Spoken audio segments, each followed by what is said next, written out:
সব সময় একই রকম খাবার না করে মাঝে মধ্যে এরকম মুখরোচক খাবার বানিয়ে মুখের টেস্ট বদলালে মন্দ লাগে না। আসলে বাইরে খাবার তো আমরা খেতে পারি না, তাই ঘরেইতেই এভাবে সবাই মিলে অন্যরকম একটু স্বাদ নেওয়ার চেষ্টা। রাধে রাধে বন্ধুরা, কেমন আছো সবাই? আশা করি সবাই ভালো আছো, সুস্থ আছো। সকাল থেকে ব্লগটা শুরু করছি। ফুল তুলতে এসেছিলাম, এই যে ঘরের পেছনে একটা গাছ আছে, সেখান থেকে সাদা ফুলগুলো তুলে নিয়ে যাচ্ছি ভগবানকে সেবা দেবো বলে। আর সকালে মঙ্গল আরতি হয়ে গেছে, জপ হয়ে গেছে, এখন রান্না বসাবো। তো ভগবানকে সেবা দেওয়া হয়ে গেছে, এখন চলো রান্নাঘরে চলে যাই। আরতি বাড়িতে করেছিলাম, তো তার বাসনগুলো একদম ধুয়ে রেখে দিয়েছিলাম, এখন একটুখানি এখানে মুছে নিয়ে তারপর রান্না বসাবো। তো ফ্রিজ থেকে আনাজ বার করে নিয়েছি, যা যা রান্না করবো সেগুলোই বানিয়ে নেব। আর তারপরে অন্যটা জলটা গরম হয়ে গেছে, এখন চালটা ধুয়ে তুলে দিয়েছি। সবজি বানিয়ে নিয়েছি, এখানে আলু, ঝিঙে আর ঢেঁড়স এগুলো সব বানিয়ে নিয়েছি। একটা রসা হবে আর তার সাথে হবে কুঁদরি আলু ভাজা। সাদামাটা রান্না বানা। প্রভুজি বললো যে এইগুলো রান্না করো, যা যা সবজি ছিল সেই অনুযায়ী যে ঘরে থাকে যা সেইগুলোই। তাই সমস্ত সবজি ভেজে নিয়েছি, এখন আলুটা ভাজছি। আর এদিকে আরেকটা গ্যাসে কড়া বসিয়ে আলু আর কুঁদরিটা শুকনো লঙ্কা ফোড়ন দিয়ে ভেজে নেবো। আলুটা ভাজার আগে একটু বাদাম ভেজে নিয়েছি শুকনো কড়াতে, তেলের মধ্যে ভেজে নিয়ে, আর সেই তেলের মধ্যে এখন আলু কুঁদরিটা দিয়ে দিলাম।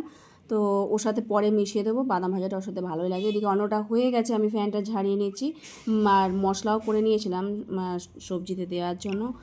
আদা, কাঁচা লঙ্কা, সেইগুলো জিরে একটু বেটে নিয়েছিলাম, সেটা দিয়ে আলুতে ভাজা ভাজা করে নিয়েছি। অন্যান্য সবজিগুলো পরে দেবো এই জল ঢেলে দেওয়ার পর, নাহলে সব মাখা মাখা হয়ে যাবে। আলুটা একটু শক্ত ছিল বলেই তাই।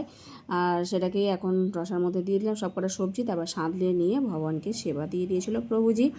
এই যে একটু মিষ্টি দই সাথে আম শসা দিয়ে ভগবানকে ভোগ নিবেদন করা হয়েছে। আর ভগবানের ভোগ নিবেদনের পর এখন প্রসাদ পাবো। তো খুব সুস্বাদু প্রসাদ হয়েছিল আজকে। যাই হোক, এক তরকারি দু তরকারি যেমন হোক, ভগবানকে সেবা দিয়ে সেগুলোই প্রসাদ পাওয়া। তো খাওয়া দাওয়ার পর প্রভুজি আবার কাজে চলে যাচ্ছে, আমি আবার ঘরের কাজকর্ম সারবো। এই রোদ্দুর, প্রচণ্ড গরম পড়ছে। আর তারপরে কাজকর্ম সারতে সারতে বেলার দিকে দেখি মানে একদম মেঘলা অন্ধকার হয়ে যায়। আর তখন আমি কাজ সারছি, তখন সারা হয়নি, আর দেখি বৃষ্টি ঝমঝম করে আসছে। পুরো ঝড় বৃষ্টি সব একসাথে হচ্ছে। এরকম হওয়ারই ছিল, কয়েক দিন ধরে বেশ গরম পড়েছে, বৃষ্টি হওয়ার নামই হচ্ছিল না, সব একসাথেই হচ্ছে। এটা হলো সন্ধেবেলা। দুপুরবেলা খাওয়া দাওয়া পর একটুখানি রেস্ট নিয়েছিলাম। আর প্রভুজি আজকে অফিস থেকে আসার সময় 3 আঁটি নোটের শাক নিয়ে এসে, শাকটা বেশ ভালোই, কিছুই ফেলা যাচ্ছে না, তো আমি বেছে নিয়ে রেখে দিলাম কালকে রান্নার জন্য। একেবারে কুচিও নিয়েছি। আর রাতে রান্নার জন্য এখানে সাবু ভিজিয়ে রেখেছিলাম, সাবুর পকোড়া করছি চালের গুঁড়ো কর্নফ্লাওয়ারের গুঁড়ো দিয়ে, ধনেপাতা কাঁচা লঙ্কা দিয়ে। আর আজকে একটু অন্য রকমের রান্নাবান্না করছি। তো পকোড়াগুলো হয়ে যাওয়ার পর ওর মধ্যে দেবো আজকে ম্যাগি করবো, এটা Patanjali atta noodles, no onion no garlic.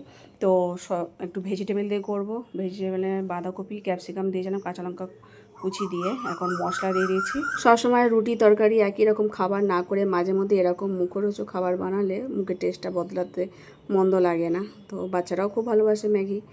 আর এটা পুরো যেমনভাবে চাউমিন করে সেভাবে করছি, খুব সুন্দরও লাগে। আর ম্যাগি মশলাটাও দিয়ে দিয়েছিলাম, এটা নো অনিয়ন নো গার্লিক মশলাও। তো যাই হোক, তার সাথে পকোড়াও করেছিলাম, খুব সুস্বাদু প্রসাদ হয়েছিল। বাইরে খাবার তো খাওয়া যায় না, তো মাঝে সাঝে একটু মুখরোচক হলে মন্দ লাগে না। তো যাই হোক, ভগবানকে সেবা দিয়েছিলাম আম আর শশা বানিয়ে, ওপর থেকে একটু শশা কুচি দিয়েছিলাম, ধনেপাতা কুচি দিয়েছিলাম, খুব সুস্বাদু হয়েছিল। সাথে এই পকোড়াগুলো খুব সুস্বাদু হয়েছিল। তো বাচ্চারা তো খুব আনন্দ পেয়েছে এরকম খাবার দাবার, কোনোদিনই করি না, আজকে করেছি। তাহলে আজকে কত ভিডিওটা শেষ করছি। সকালে ভালো থেকো, হরে কৃষ্ণ।